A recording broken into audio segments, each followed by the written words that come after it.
అంగదుడి వివేకం గురించి తెలుసుకుందాం.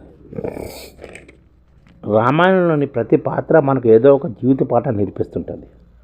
వానర రాజకుమారుడైన అంగదుడు అలాంటి పాఠ్యపుస్తకమే అనమాట.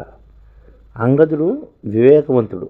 వాలి కుమారుడైన అంగదుడు శ్రీరామ సేవలో తరించి ధైర్యము, వివేకము, విశ్వాసం కలిగిన నాయకుడిగా తనకంటూ ప్రత్యేక స్థానం సంపాదించుకున్నారు అంగదుడు శారీరకంగా బలవంతుడు, మానసికంగా ఆధ్యాత్మికంగా కూడా శక్తివంతుడు అనమాట. సుగ్రీవుడి సైన్యంలో యువనాయకుడిగా లంకా దహనానికి ముందు రావణుడి సభకు రాయబారిగా వెళ్ళినప్పుడు అతని వివేకం స్పష్టంగా తెలుస్తుంది.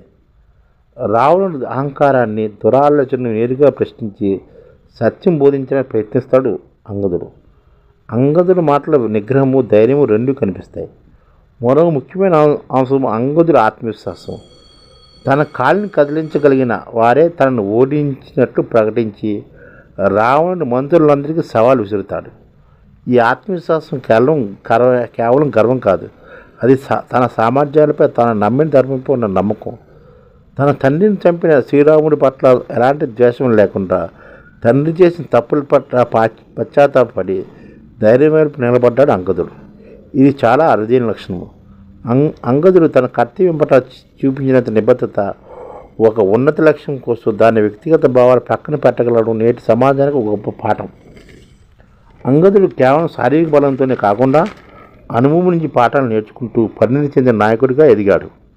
శ్రీరాముడు సాయం చేయడానికి వెళ్ళినప్పుడు సుగ్రీవుడు, హనుమంతుడు తదితరుల నుంచి నాయకత్వ లక్షణాలను, దౌత్యనీతి నేర్చుకున్నాడు. అతడి జీవితం నిరంతరం అభ్యాస ప్రక్రియ. రావణుడి సభలో రాయబారి పాత్రలో అంగదుడు ప్రదర్శించిన ధైర్యము, ఆత్మవిశ్వాసము, శిక్షణ, అనుభవాల నుంచి సంపాదించుకున్నవే. అంగదుడు రావణాసుడి సభలో రాయబారి పాత్రలో అంగదుడు ప్రదర్శించిన ధైర్యము, ఆత్మవిశ్వాసము, శిక్షణ ఇవన్నీ అనుభవం నుంచి సంపాదించుకున్నవే.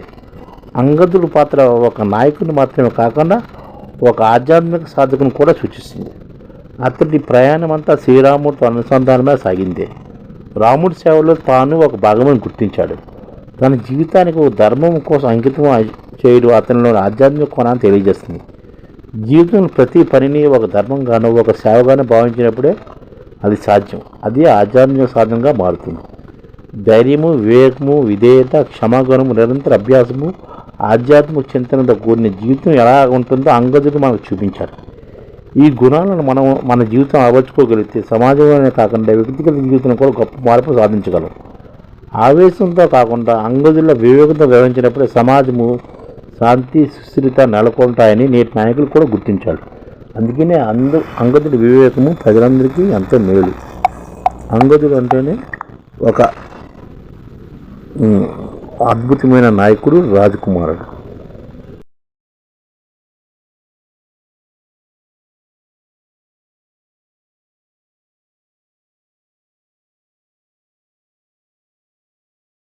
ఈ ఛానల్ ముఖ్య ఉద్దేశం ఏంటంటే, మన తెలుగు రాష్ట్రాల్లో 1 కోటి మందికి సంఘటిత రంగాల్లో ఏ విధంగా ఉద్యోగాలు ఇవ్వవచ్చు, కనీస నెల జీతం 30,000 వరకు ఏ విధంగా ఇవ్వవచ్చు, ఏ విధంగా చేస్తే ఉద్యోగాలు సృష్టించబడతాయో వివరిస్తూ ఈ ఛానల్ వీడియోలు వస్తాయి.